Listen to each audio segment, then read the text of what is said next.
Fast wicket ایسے ہی بیٹھے بیٹھے تو نہیں نا بن جاتی. فاسٹ وکٹ بنانے کے لیے پہلے تو آپ یہ دیکھیں کہ ہمارے کیوریٹرز جو ہیں کیا ان کو اس قسم کی وکٹ بنانے کا کچھ تجربہ بھی ہے. یہ بھی ایشو ہے. مصیبت یہ ہے کہ جب ان سے کہا جائے کہ ایک سپورٹنگ اچھی وکٹ بنائیں جس میں وہ ملے موقع بیٹسمین کو بھی بیٹنگ کرنے کا اور جس میں بالر کو بھی وہ بھی مؤثر ہو, جب وہ بتائے جاتے ہیں تو وہ وکٹ پتہ ہے کیا بنتی ہے, یعنی یہ بھی میرا تجربہ ہے, وہ وکٹ بنتی ہے انڈر پریپیئرڈ, یعنی ایسی وکٹ ہوتی ہے جس میں تھوڑے سے کھیل کے بعد ہی وہ اپنی ختم ہو جاتی ہے.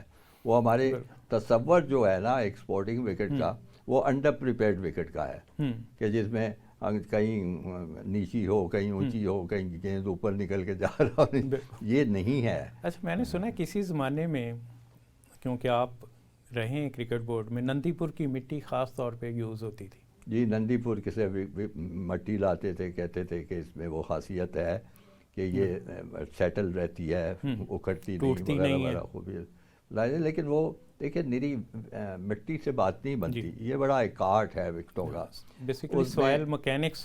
جی وہ بھی ہے, پلس اس کے یہ ہے کہ جو آپ کا ہے موسم وہ بڑا کاؤنٹ کرتا ہے. یعنی آسٹریلیا ہو یا دوسرے ملک ہو, انگلینڈ ہو, ان میں وہ شدت نہیں ہوتی جو ہمارے یہاں گرمی کی جو ہماری ہوتی ہے. تو ہمارے ہاں جو 6 مہینے غضب کی گرمی پڑتی ہے, یہ بڑے تجربے ہو چکے ہیں.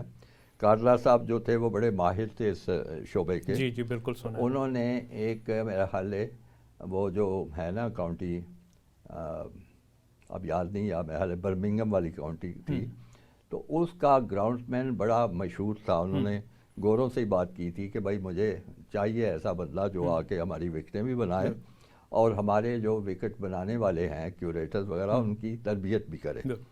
تو وہ وہاں سے لے کے آیا وکٹ, یعنی ایک بنی ہوئی وکٹ کو نا اس نے وہ کاٹ کے مشین سے, تو باقاعدہ جیسے ہوتا ہے نا وہ رول ہوئی وکٹ وہ لے کے آیا تھا. اس نے کہا یہ ہماری بڑی شاندار وکٹ ہے وہ, تو وہ لگائی گئی. لیکن اور اس نے جیسے جیسے کہا وہ اس کو اس کا نگہداشت بھی ہوئی, بندوبست بھی ہوا. اس زمانے میں پہلی دفعہ مجھے یاد ہے کہ ہمارے رولر عام رولرز ہوتے تھے جو, اس نے کہا نہیں یہ رولر نہیں آپ کے یہاں چلیں گے. اس نے پھر انٹروڈیوس کیا, وہ تھے اسپائک رولر, یعنی رولرز میں بھی اسپائکس تھے.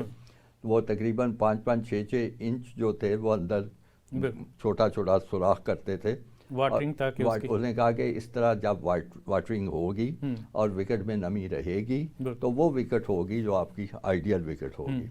تو وہ سارے تجربات کیے گئے, لیکن وہ جو جون جولائی اگست مئی کی شدید گرمی ہوتی تھی نا, اس کے آگے یہ سارے حربے جو تھے وہ ناکام ہونے لگے. تو بس اس کا علاج یہی تھا کہ آپ زیادہ سے زیادہ وکٹیں بناتے رہیں, 1 سال رکھیں 2 سال رکھیں پھر نئی وکٹ بنائیں پھر نئی وکٹ.